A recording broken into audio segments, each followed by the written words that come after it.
1460 WVOX. Good morning, and it is 8:10. Welcome to Good Morning Westchester. Once again, we have a couple of special guests. Now, we all like whodunits. We all like how did it happen. We all like investigative journalism when it reveals itself and or when it reveals things that underlie. Now, we have with us Douglas Caddy. He wrote a book called Being There, and in that book, a number of different cases that he worked on as an investigative journalist. He's out of Texas. He's going to join us in just a moment. And with him is the wife of the story we're going, the wife of the man who, well, let me go straight to it. Some almost 40 years ago now, in the 1970s, he went out to work one day, and he never came home. His wife is with us, Grace Caporino. Again, the book Being There, this is the case of Grace Caporino's husband. Without further ado, please welcome to our microphones for the first time. I'm sure we'll hear from Mr. Douglas Caddy more, and Grace Caporino. Good morning, Doug. Good morning, Grace. Good morning. And good morning from Houston. Well, thank you so much. And we really are happy to have you folks. Some of the stories in your book, Doug, are incredible. But we'll start here, and we'll start with Grace first, and then we'll have Doug explain where we went from there. Grace, your husband set out to go to work. Where did he work? And he never came home. Well, it was like it was a different situation. He was on a business trip. Gabe started his career with Maxwell House Coffee in their offices of their plant in Hoboken, New Jersey. That was in 1958. He worked there and made several promotions, and then he was transferred to the corporate headquarters of General Foods, which is the umbrella company for Maxwell House Coffee. And he took several business trips, and in 1974, he took a business trip first to the Maxwell House Coffee plant in Houston, Texas, and then from there he went to a general meeting, General Foods meeting in New Orleans, Louisiana. The night he was scheduled to come home, he was on the phone with me, and he talked to our daughters, and he disappeared. I am so sorry, and what a sad thing. And you, how did you come across Mr. Caddy and the work that he's done? And we'll talk about him in a moment. I didn't come across him myself. The investigative journalist, Andy Thibault, who is out of Litchfield, Connecticut. Yes. And he contacted him. He's written about my husband's disappearance. Yes, he has. And we're going to get him on the show as well. This is a story we're going to look at, as well as some other stories by these fine investigative journalists. So he put you in touch with Mr. Caddy, and so it begins. Doug, now you have, and your background is amazing in terms of work that you've done. You were involved originally in the Watergate break-in. Tell us how that, just a little bit about that, and then how you got involved in the Caporino case. Well, I worked for General Foods Corporation, and they transferred me in 1969 to Washington, D.C. after I had been graduated from NYU Law School. I might mention while I was going to NYU Law School, I worked for Lieutenant Governor Malcolm Wilson, whom some of your listeners may remember. We know him well. We have a studio named after him here.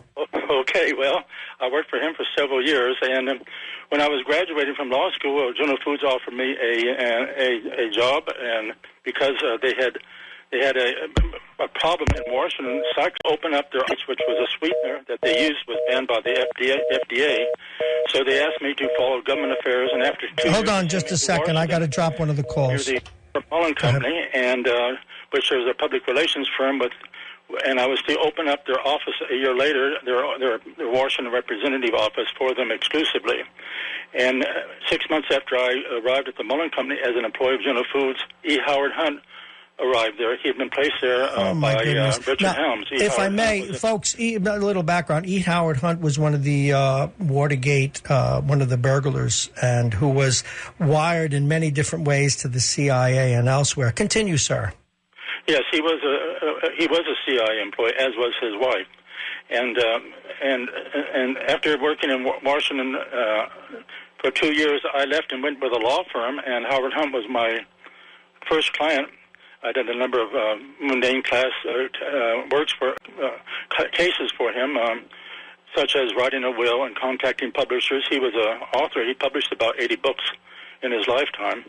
And then it arose, I got a call from him shortly after midnight on June 17, 1972, at my residence in Washington. He was calling me from his office in the White House, and he said he had to see me an important matter immediately. And he came to my apartment there, which is about a mile from the White House, and told me of the arrest at Watergate of the 5 burglars. He and Gordon Liddy had escaped because they were in an adjacent hotel. And so that's how I got involved in Watergate. Well, one of the things I find interesting is E. Howard Hunt and you were working at this company. What was Hunt doing working for a food company? Well, he wasn't a food company. It was a Mullen Company, which is a public relations. Oh, right. He was working for the Mullen Company. Okay, I got it. Now, how is the Mullen Company related to all of this? Because they were actually incorporated by the CIA in 1959. They were a CIA front. They had a number of clients, such as the Mormon Church and a number of other clients, and General Foods Corporation. And actually, General Foods had a very close relationship with the CIA. Now, when I was sent there in 1969, General Foods Corporation never told me of its relationship to the CIA or the fact that it had employed the Mullen Company, CIA front, to do its public relations over the years.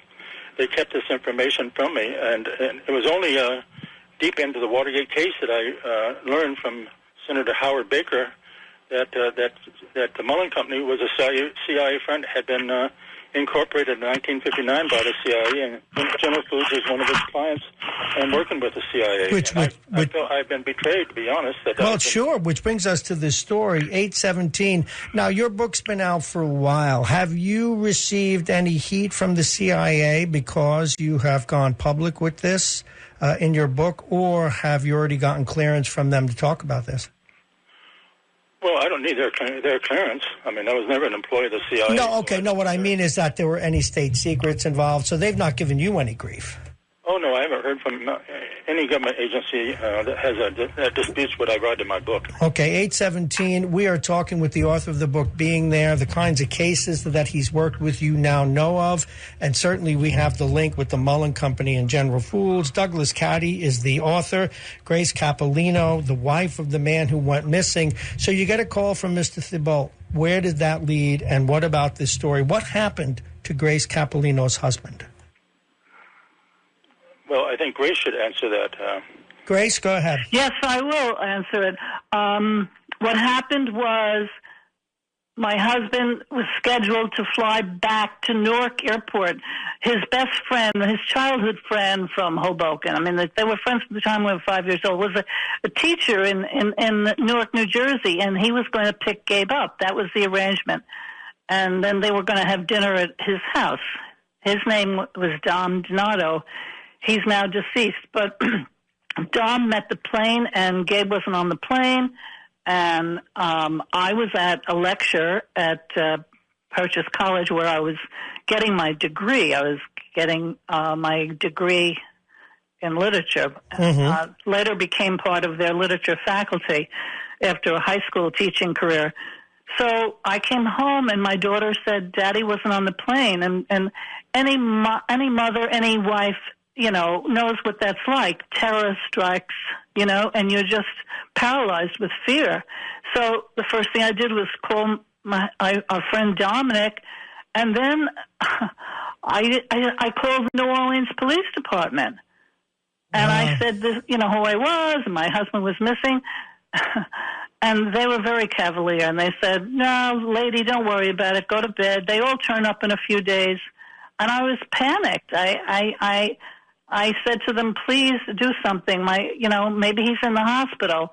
Check the hospitals and call me back. And call me back collect. I really want it. So at about 2 o'clock in the morning, I get a call from the police. No, we checked the hospitals. There hasn't been a murder in New Orleans for 3 days. Nothing has happened. Don't worry, lady. They all turn up. Obviously, New Orleans is where your husband was traveling. Well, he was there for a meeting. That was the end of his business trip for General Foods. And he disappeared. Okay, we lost our connection. You may want to take it over from there, Doug. Yes, well, the way it came that General Foods comes into this picture is that General Foods was scared to death that it would emerge in the Watergate case that it was working with the CIA, because Watergate much of it was centered around the CIA because of the burglars who had worked for the CIA over the years. And the reason I became very interested in this case was that Gabe disappeared in 1974. That was the height of the Watergate case. And the last thing that General Foods wanted and the CIA wanted was for someone who had knowledge of potential wrongdoing within the corporation surfacing and linking it to the CIA. And Grace will have to explain to you how the knowledge that he may have had about the CIA's activities within General Foods, and why it is her belief and my belief that the CIA played a role in his disappearance. Okay, this is probably a good place for us to stop, because we're going to run out of time, but I want to have a second installment. Can both of you return on Thursday? I will arrange for it, because this is an intriguing story. Doug, what a job. I didn't realize, I read as much as I could. The tie-in with the CIA, I understood. But now, what happened to Mr. Caporino? When we return on Thursday, we will cover the rest of the story. Douglas Caddy, he is the author of Being There. It is a fascinating book. The way some of the stories in that book are linked, including the Watergate break-in. In fact, I find it interesting that this happened in New Orleans, which, of course, was also the subject of when John Kennedy was shot. Not that I'm a conspiracy theorist, but we will have more. Doug, thank you very, very much. I'll be in touch, and we'll firm up the second installment, okay? I look forward to it. Thank you. So do I. Great. And we'll find out how the CIA was involved and how it related to Watergate when we come back on Thursday.